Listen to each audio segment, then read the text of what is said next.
Talagang hindi siya ano, naku, alam na des. Charot.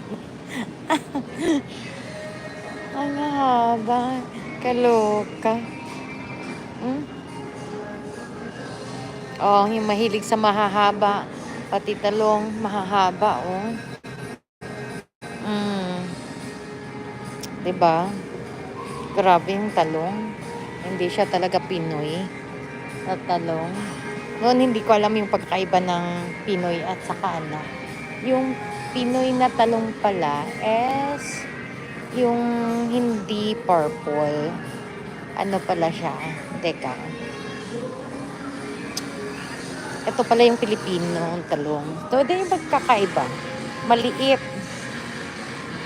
Diba? Maliit siya. Oh. Ito Pilipino din to. Yung ano. Pero ikumpara natin doon sa malalaki. Ito, diba?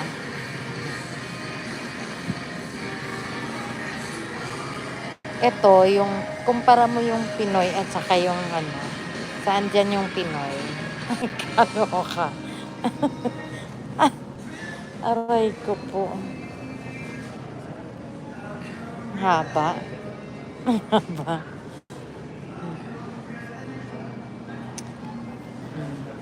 Umalingki tayo dito. So, ito kasi ano yung sa Pilipinas kasi ba yung ano ng saging kasi kinukuha nila ng talagang ano na dito hindi pa kinukuha na nila kaya pag mahinog siya malambot.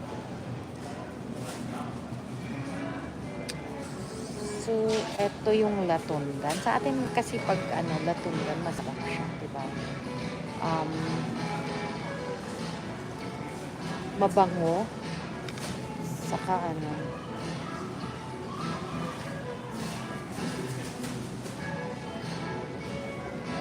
tingnan natin kung ano pa ba dito yung kakaiba. Meron silang pumilo green. Masarap kaya. Ayan, ang ganda. Pumilo green.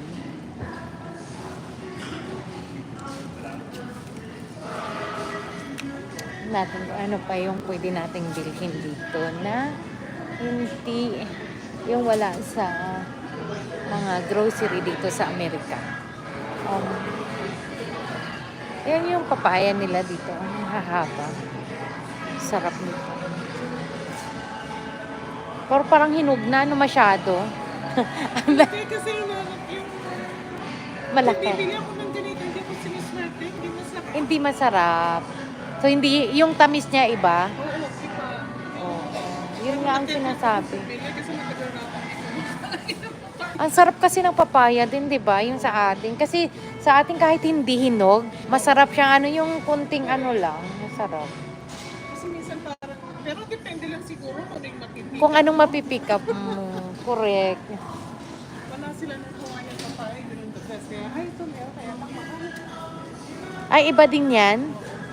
Ito ang, ano, nalasa mo sa atin talaga. Masarap siya. Parang sa atin din. Kasi maliliit siya eh. Oh.